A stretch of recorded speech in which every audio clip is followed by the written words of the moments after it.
On est rendu à la 7e vidéo. Dans la dernière vidéo, je vous parlais un peu, je vous avais dit que j'avais un logo, puis bon, qui était sur ma page Facebook et tout ça. Puis, ça fait longtemps que j'ai le goût de l'utiliser comme support, puis vous donner un résumé un peu plus grand de ce que c'est la transition, selon ma perspective, puis selon ce que moi j'ai appris. Ce que je vous dis là, c'est pas la vérité, mais ça en fait partie. Donc, puis après ça, vous faites votre chemin et puis vous trouvez vos réponses à vous.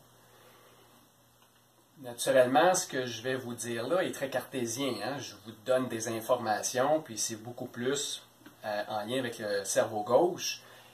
C'est pour ça aussi que je fais des ateliers, puis des ateliers méditation. C'est pour toucher l'autre côté, d'intégrer ça, mais l'intégrer dans le corps. Parce que la transition qu'on fait présentement, c'est de prendre conscience qu'on vit une transformation, une transition. On vit l'expérience humaine, mais on la vit à travers un corps. C'est l'âme qui vit à travers un corps toutes sortes d'expériences. Donc, on ne peut pas juste travailler avec le cerveau gauche. Donc, ce logo-là, qu'est-ce qu'il représente? Il représente, je dois vous dire avant, c'est vrai, je dois vous dire l'inspiration de ce logo-là. En fait, l'inspiration vient des vraies pyramides qui, certaines d'entre elles, étaient utilisées dans le passé pour initier des gens, initier des personnes. C'est expliqué en canalisation, puis aussi, si vous connaissez Greg Braden, qui a, lui, visité des vieux sites, et il y a eu des informations de vieilles civilisations qui expliquaient aussi la même chose. C'est-à-dire que la pyramide était utilisée pour être initiée. Alors, qu'est-ce qui se passait?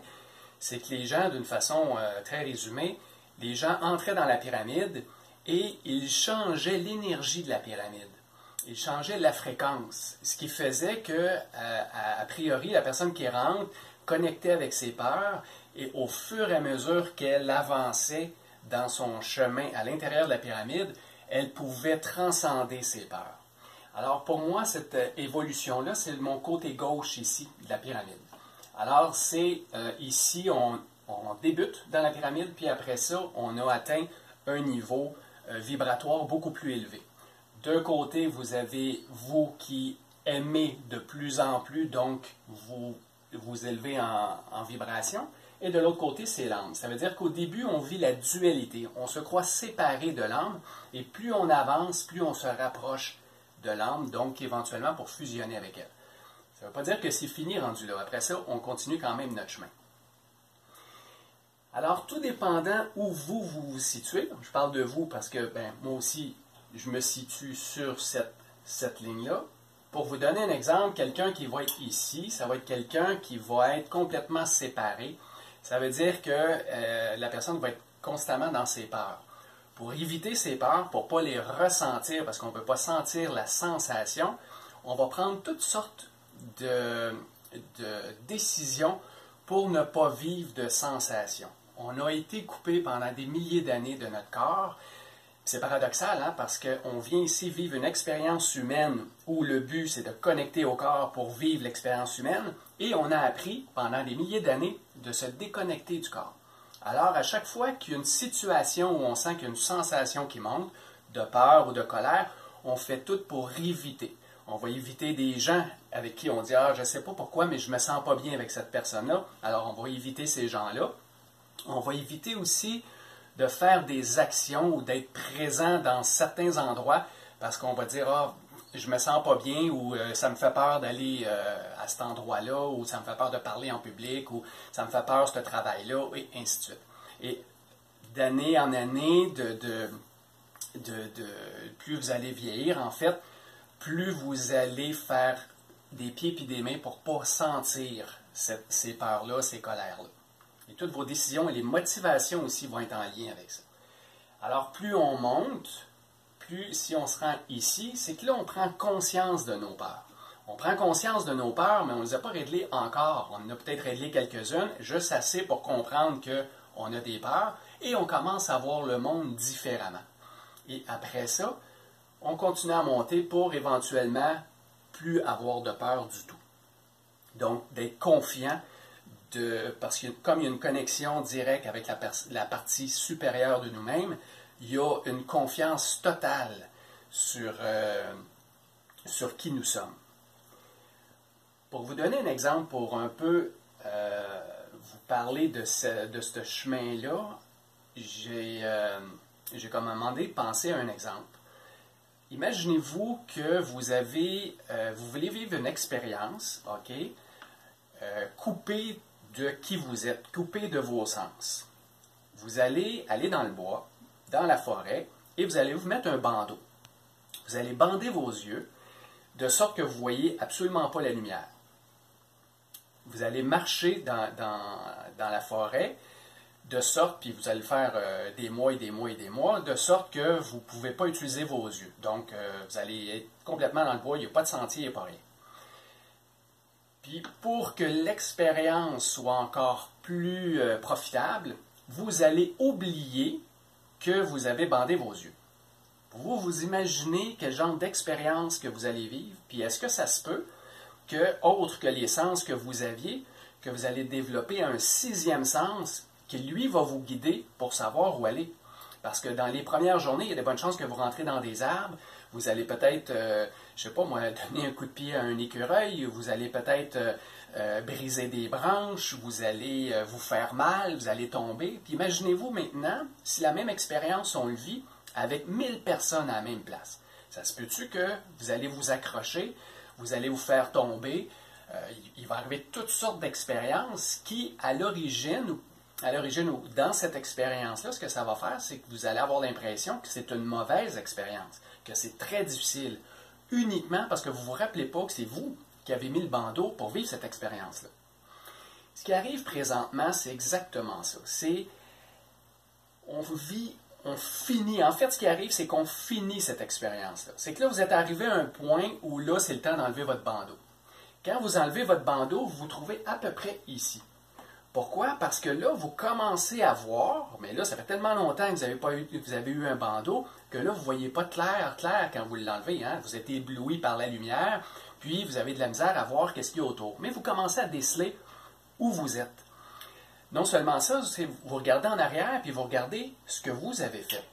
Puis là, le problème commence. Parce que là, autant que là, vous pensez que vous êtes réveillé tout d'un coup, autant vous regardez en arrière ce que vous avez fait, l'arbre que vous avez brisé, les personnes que vous avez fait tomber, l'écureuil que vous avez accroché, tout ça, vous regardez ça, vous dites « Oh mon Dieu, qu'est-ce qui s'est passé?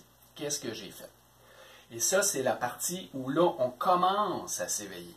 Puis, à quelque part, c'est aussi où, dans l'évolution qu'on vit, je pourrais dire que ça devient aussi des fois l'arrogance spirituelle. Moi, je suis éveillé, mais les autres ne le sont pas.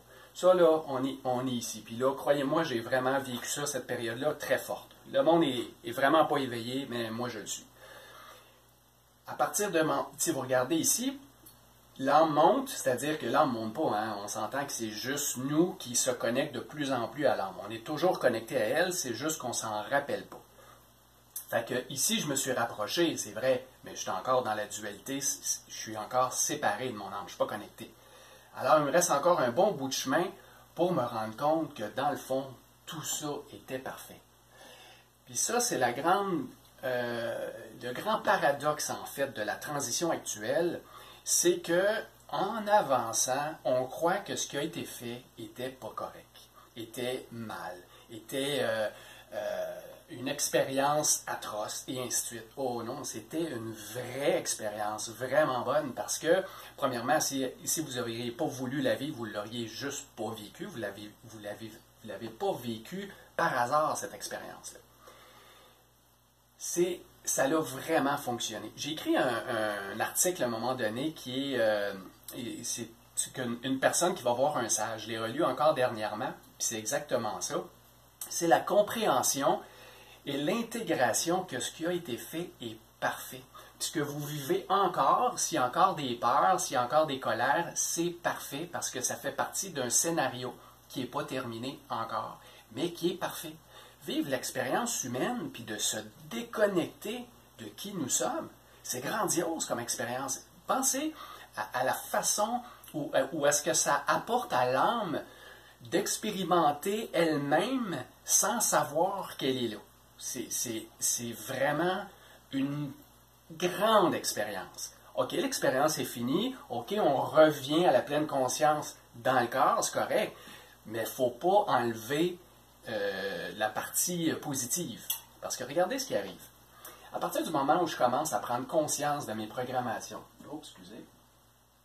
à partir du moment où je commence à prendre conscience de mes programmations, le piège, c'est que je reviens, OK, je grandis en vibration, OK, ma vibration augmente, mais à un moment donné, quand je regarde en arrière puis je me mets à plus à accepter ce qui s'est passé, je redescends ma vibration. Alors imaginez-vous que vous êtes ici et vous regardez votre vie et vous aimez absolument rien de votre vie, ou il y a beaucoup de choses que vous n'arrivez pas à aimer, puis en fait, ce qui arrive, c'est que c'est vous que vous n'arrivez pas à aimer dans plusieurs circonstances. Ça, j'en ai parlé plusieurs fois dans les vidéos passées.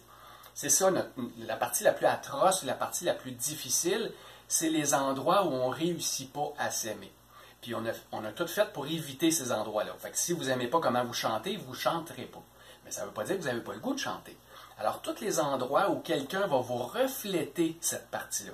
Vous allez voir quelqu'un chanter, une personne qui ne chante pas bien, vous n'allez pas aimer cette personne-là, parce que lorsque vous chantez, vous ne vous aimez pas. C'est comme ça que ça fonctionne. C'est aussi simple que ça. Fait qu'imaginez-vous que vous êtes ici, pour passer à un autre niveau vibratoire, ben, on n'a pas le choix d'aimer ce qui se passe ici. Parce qu'à chaque fois que vous n'aimez pas, vous descendez votre vibration. C'est juste une question de vibration et d'expérience. C'est pas bien ou mal. C'est juste qu'est-ce que vous voulez vivre comme expérience. Alors, le premier but, ce qu'on essaie d'atteindre, c'est de réussir à aimer. Et toujours dans l'optique que j'ai un autre but, mais pas parce que le premier n'était pas correct. Donc, j'essaie d'aimer le plus possible toute la partie de moi que je n'arrivais pas à aimer, et à travers les gens ou les situations, j'essaie d'aimer ces situations-là aussi pour toujours élever ma vibration.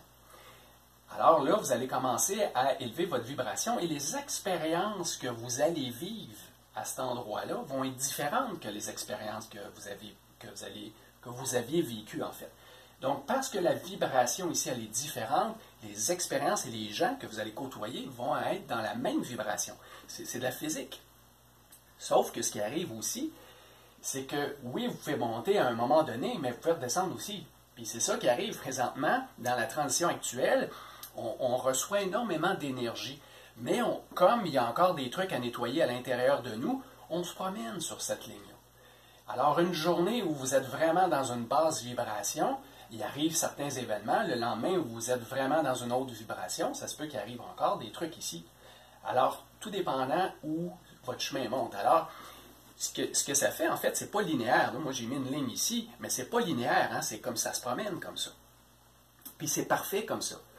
Et le but de tout ça, oui, on dit ici que c'est d'arriver à élever notre vibration, c'est d'arriver à aimer davantage, mais la vraie expérience, c'est de le vivre. C'est ça la vraie expérience. Imaginez-vous, là, on a vécu, comme je vous donnais un exemple tantôt de la personne dans le bois ou dans la forêt, qui a un bandeau, on pourrait dire, OK, ta première expérience, c'est que tu rentres, tu mets un bandeau, tu vis cette expérience-là. Alors, si tu ne veux pas vivre la transition pour te rendre à la partie où là, tu prends conscience de tout ce qui s'est passé, je t'endors, et puis tu reviens, puis quand tu reviens en pleine conscience, tu n'as plus de bandeau, tu n'as plus rien, puis tu vois juste la lumière, tu vois parfaitement tout ce qui est autour de toi, et tu comprends très bien que c'était une expérience. Ça aurait pu être comme ça. Et puis, ce qui arrive, c'est que c'est pas comme ça. C'est que le bandeau, on l'enlève tranquillement, tranquillement. Et la vraie expérience, c'est autant qu'avant, on vivait une expérience séparée, on est en train de vivre l'expérience de ne plus être séparé. Alors ça aussi, on devrait aimer cette expérience-là. C'est pas évident. Comme être humain, nous, on veut tout le temps que ça soit plus facile, puis que ça soit plus léger, plus abondant, plus ci, plus ça. À chaque fois qu'on fait ça, on redescend notre vibration. Si on se met à aimer notre expérience telle qu'elle est, on remonte notre vibration. Dans cette élévation de vibration-là, il y a aussi la croyance qu'on essaie d'atteindre un certain bonheur. Le bonheur, à quelque part, c'est très très simple, hein? C'est d'aimer ce qui se passe maintenant. C'est aussi simple que ça. À partir du moment où j'aime l'expérience dans laquelle je suis maintenant, je vais être heureux. À partir du moment où je n'aime pas mon expérience, je souhaite avoir une autre expérience, mais pas juste parce que je la désire, mais parce que je ne suis pas heureux ici, ben, le bonheur, je risque de courir après. Parce qu'à chaque fois que je ne suis pas heureux, je ne suis pas dans l'amour total de qui je suis, de mon expérience, je redescends ma vibration. Ce qui est fascinant là-dedans, c'est OK, pourquoi on fait tout ça? Puis qu'est-ce que ça va donner en bout de ligne? En bout de ligne, c'est pour arriver à créer une expérience différente. Plus je vais m'élever en vibration, plus l'expérience ici va être différente. Mais ce qui arrive aussi, c'est que plus la vibration augmente, plus ce que je désire ou ce que je visualise, ce que j'aimerais expérimenter, arrive beaucoup plus vite. L'image que je pourrais donner pour ça, juste avant de donner une image, je vais juste faire une petite parenthèse sur ce que c'est une fréquence. Okay? Une fréquence, c'est, premièrement, ça se mesure en Hertz, et en 1 Hertz, c'est un cycle par seconde. Les ordinateurs fonctionnent de cette façon-là. Quand on dit des mégahertz, c'est qu'il y a beaucoup de cycles dans une seconde. Imaginez-vous qu'à chaque fois qu'il y a un cycle, il y a une information qui est donnée. C'est ce qui arrive dans les ordinateurs. S'il y a un cycle, il y a une information. S'il y a 1 million de cycles, il y a 1 million d'informations qui se véhiculent dans l'ordinateur, d'une façon très résumée. Imaginez-vous maintenant que je visualise une tasse, OK, dans la matière. Ça, pour faire aussi cette parenthèse-là, je vous invite fortement, si vous voulez comprendre davantage, là, je vous invite fortement à regarder une vidéo de Nassim Haramein. Nassim Haramein, il a vraiment compris que dans le vide, il y a beaucoup plus d'énergie que dans la matière, et toute la matière comporte presque pas de matière. Tout ce que vous regardez, là, les objets et tout ce qui est autour de nous, ce sont des atomes, et dans l'atome elle-même, il y a un noyau, des électrons qui tournent, il y a beaucoup plus de vide que de solide, et tous les atomes ensemble, quand ils viennent se regrouper par un champ énergétique, il y a beaucoup plus de vide que de solide. Lui, il a réussi à calculer que dans la matière, il y a 99,999% de vide. Donc, lui, il s'est attardé beaucoup plus au vide qu'à la matière. Alors, puis nous, quand on pense, quand on se connecte à la partie élevée de nous-mêmes, on se connecte à la non-matière. L'idée, c'est qu'on veut vivre une expérience dans la matière, donc on va faire rentrer à l'intérieur de la matière, dans nos vies, une autre matière, donc une autre expérience. Parce que toute l'expérience qu'on vit, c'est une expérience dans la matière. Vous me suivez? Ça veut dire qu'à chaque fois que je visualise quelque chose, je commence à prendre quelque chose qui est dans la non-matière et je commence à la mettre dans la matière. Et il y a un délai. Plus je vais le visualiser, puis je vais le sentir que c'est vraiment ce que j'ai le goût d'expérimenter, il y a un délai, mais le délai va aller de plus en plus vite en fonction de ma vibration. Plus ma fréquence est élevée, plus l'information se fait rapidement. Fait que je vous donne un exemple un peu farfelu. Imaginez-vous que vous voulez faire apparaître une tasse. Imaginez-vous que votre fréquence, c'est 1 Hz. Je donne un exemple. 1 Hz, il y a une information par seconde. On s'entend que pour former une tasse, il y a des milliards d'atomes. Alors, à 1 Hz, OK, comme fréquence, ça va être long de fabriquer la tasse. Imaginez-vous maintenant que votre fréquence serait tellement élevée que les informations dans une seconde seraient d'ordre de millions ou de milliards. Alors la tasse va se fabriquer beaucoup plus vite. Là, je vous le dis selon ma compréhension aussi, puis selon la vulgarisation de ce que c'est. Mais ça donne un peu un aperçu que dans mon expérience, dans ce que j'ai compris, ce que j'expérimente à tous les jours, plus ma vibration est élevée, plus ce que je veux qu'il soit, ou ce qui est en lien plutôt avec qui je suis, s'expérimente beaucoup plus rapidement. J'aimerais ça vous donner une autre expérience qui est très palpable aussi en fonction de la vibration, qui a en fait que la vibration a un effet sur la matière. À un moment donné, en 2009, j'ai pris conscience que, avec le chemin que je venais de parcourir, que j'avais senti que ma vibration avait commencé à élever. Dans ce moment-là, je n'étais pas capable de l'expliquer de cette façon-là, mais je sentais qu'à l'intérieur de moi, beaucoup de choses avaient changé. Je me suis rendu compte, à partir de 2009, que je pouvais voir le soleil. Et puis, je ne pouvais pas le voir tout le temps. Je pouvais le regarder vraiment directement, uniquement quand ma vibration était élevée. Puis aujourd'hui, c'est encore la même chose. Je peux regarder le soleil régulièrement sauf si je sens que ma vibration est diminuée. Si ma vibration est diminuée, là, j'y arrive pas. Puis maintenant, je prends juste du temps un peu. Normalement, c'est pas très long. Je remonte ma vibration, puis là, je peux le regarder. Faites pas ça. Je vous le dis uniquement pour vous donner un exemple de ce que ça fait lorsque la vibration est élevée. Puis c'est aussi la raison pourquoi je vous le dis, c'est que ici, les informations que les gens vont vous donner aussi dans votre chemin vont être en lien avec votre évolution. C'est-à-dire que si je vais voir quelqu'un, puis je lui demande, est-ce que je peux regarder le soleil? Ils vont me dire non. Non, tu ne peux pas regarder le soleil, ça ne se fait pas, tu vas brûler tes yeux. La réalité, c'est que ce n'est pas vrai. C'est ça qui est différent dans cette évolution-là. C'est que oui, pour quelqu'un qui est ici, allez pas voir le soleil, parce que c'est vrai que ça va brûler vos yeux. Quelqu'un qui a une vibration un peu plus élevée va peut-être pouvoir regarder le soleil, éventuellement il va pouvoir le faire, puis il va pouvoir vivre toutes sortes d'expériences.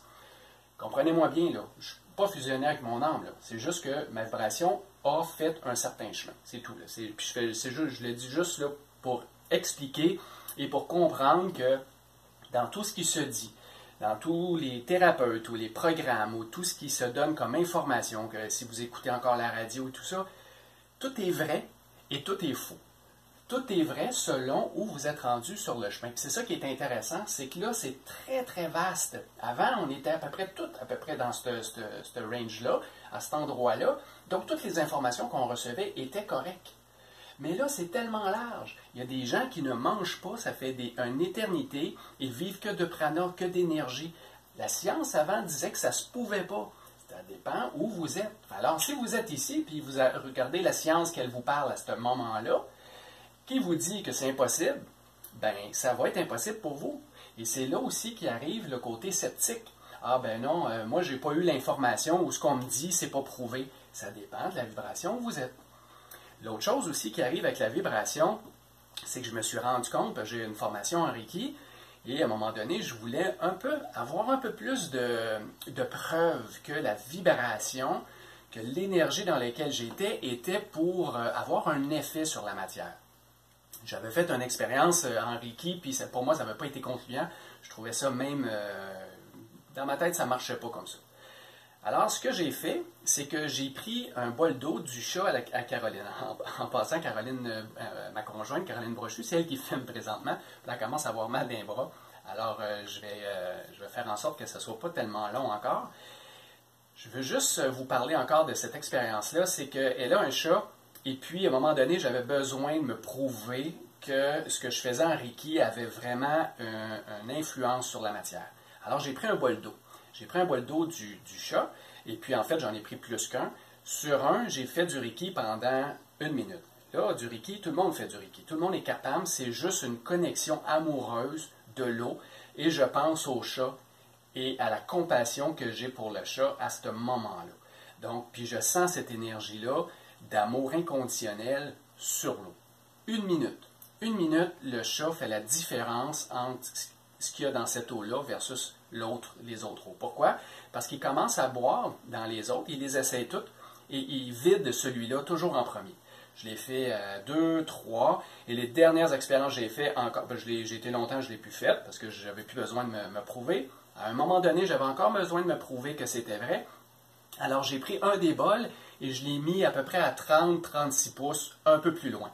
Alors là, l'eau est à côté de sa nourriture, il fallait qu'il fasse un effort supplémentaire pour aller vers ce bol-là. Et c'est ce qu'il a fait. Un des bols était presque terminé, je vous dirais qu'il était peut-être au tiers. Et puis, à un moment donné, il était curieux, il est allé voir ce bol d'eau-là et il l'a fini avant de finir les autres. Puis il ne finit pas, tu sais, il boit l'eau. C'est quelques lichés à la fois, là. Mais ça lui donnait un effort parce que c'était loin de sa nourriture, mais il allait quand même tout le temps finir ce bol-là avant de revenir. Alors, si 1 minute d'intention positive sur l'eau fait une différence au point que le chat, à qui on ne peut pas y compter de menterie, là, on peut pas, il n'y a pas de placebo là-dedans, là. Imaginez-vous ce que ça peut faire, premièrement, si on le fait avec quelqu'un, mais beaucoup plus longtemps, comme un traitement de Reiki, c'est 3/4 d'heure. Mais imaginez-vous si collectivement, on se regroupe pour émettre des pensées positives en fonction de certaines choses. C'est ça qui arrive présentement. En fonction de notre expérience, on est des milliers, voire maintenant des millions, qui voyons le côté positif de la transition qui collectivement nous emmène à vivre une vibration plus élevée. Et à un moment donné, plus la vibration est élevée, mais sur toute la planète, tous les gens qui naissent sont déjà dans une vibration plus élevée. C'est pour ça qu'il y a des enfants indigo, c'est pour ça qu'il y a des enfants, ou puis pour la plupart des enfants, ils sont déjà réveillés par rapport à nous qui sont partis d'ici. Alors, c'est en gros ce que je voulais vous dire sur la transition. On pourrait en parler encore parce que je ne vous ai pas parlé du miroir. Il y a des trucs ici que je ne vous ai pas parlé.